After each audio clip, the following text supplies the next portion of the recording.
तो अपनी आजादी और पढ़ाई की भीख मांगना छोड़ दे और हमारे हिसाब से रहे।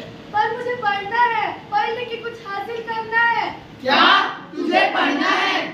तू लड़की है, तुझे पढ़ने का और सपने देखने का कोई हक नहीं है। मुझे अपनी भावना को व्यक्त करने की, बोलने की आजादी चाहिए। क्या तुझे बोलना है? धर्म तुम्हें बोलने का आजादी नहीं देता।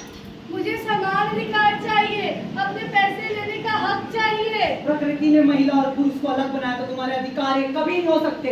मुझे रूढ़िवादी सोच से मुक्ति चाहिए। क्या तुझे मुक्ति चाहिए? कैसी मुक्ति? ऐ औरत, समाज का हिस्सा बनकर रहना है तो सर ढककर और झुककर रहना होगा। पर मैं ही क्यों?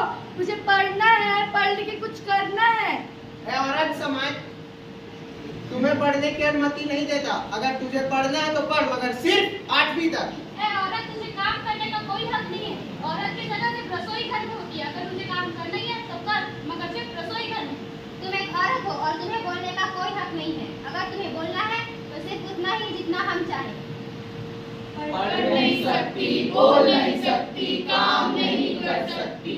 ये कैसा समाज है जो मुझे पढ़ने की, बोलने की, असर उठा के जीने की आजादी नहीं देता?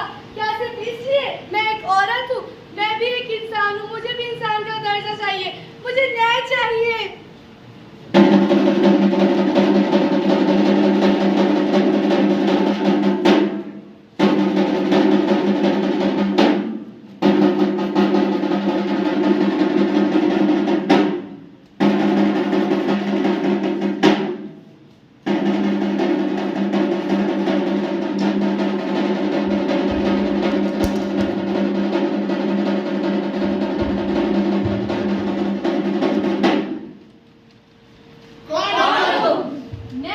मैं संविधान हूँ।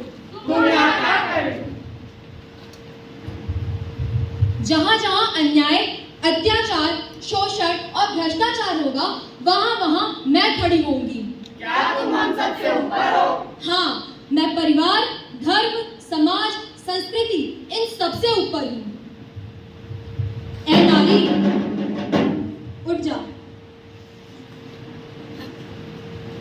कौन हो तुम? मैं संविधान हूँ और मैं तुम्हें इन सामाजिक बेड़ियों से मुक्त कराने आई हूँ। कैसे? इस किताब के जरिए। ये कैसी किताब है? ये हमारे देश का संविधान है। ये एक ऐसी किताब है जो तुम्हें वो हर एक अधिकार देगी जिससे इस समाज ने तुम्हें वंचित कर रखा है। भारत की नागरिक होने के रूप में तुम्हारे और आप सभी के पास 6 मौलिक अधिकार हैं। समानता का अधिकार, स्वतंत्रता का अधिकार, धर्म की स्वतंत्रता का अधिकार, शोषण के खिलाफ अधिकार, शैक्षिक व सांस्कृतिक अधिकार एवं संवैधानिक उपचार। हमारे देश के संविधान में इतनी ताकत है कि वो ऐसी अनेक सामाजिक कुरीतियों की बेड़ियों को पिघला सकता है। बस जरूरत है अपने अधिकारों व कर्तव्यों के प्रति सजग होने की। भारत हमारी माता है और भारत को एक नारी के रूप में पूजा जाता है, पर आज इसी नारी की गोद में महिलाओं के प्रति अत्याचार व शोषण जैसे दुष्कर्म हो रहे हैं। ये कैसा समाज है?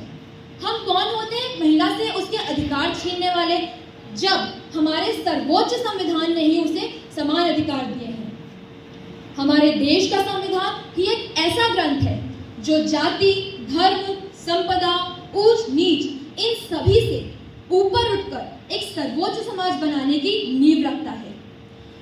आज भी हमारे देश में ऐसे कितने लोग हैं जिन्हें अपने अधिकारों व कर्तव्यों का ज्ञान नहीं है, जिसकी वजह से वो ऐसे शोषण का शिकार बनते हैं। इसलिए आज के समय में एक जिम्मेदार नागरिक होने के रूप में हमारा कर्तव्य बनता है कि हम अपने अधिकारों के प्रति न केवल स्वयं सजग रहें, बल्कि दूसरों को भी सजग करें। तो आइए आज के इस अवसर पर हम संकल्प लेते हैं कि हम अपने अधिकारों व कर्तव्यों के प्रति सजग रहेंगे व दूसरों को भी सजग करेंगे व एक सर्वोच्च, सशक्त व समाज का निर्माण करेंगे। मेरा आप सबसे विनय है कि आप सभी अपनी अपनी जगहों पर खड़े होकर हमारे साथ देश की प्रस्तावना को दोहराएं।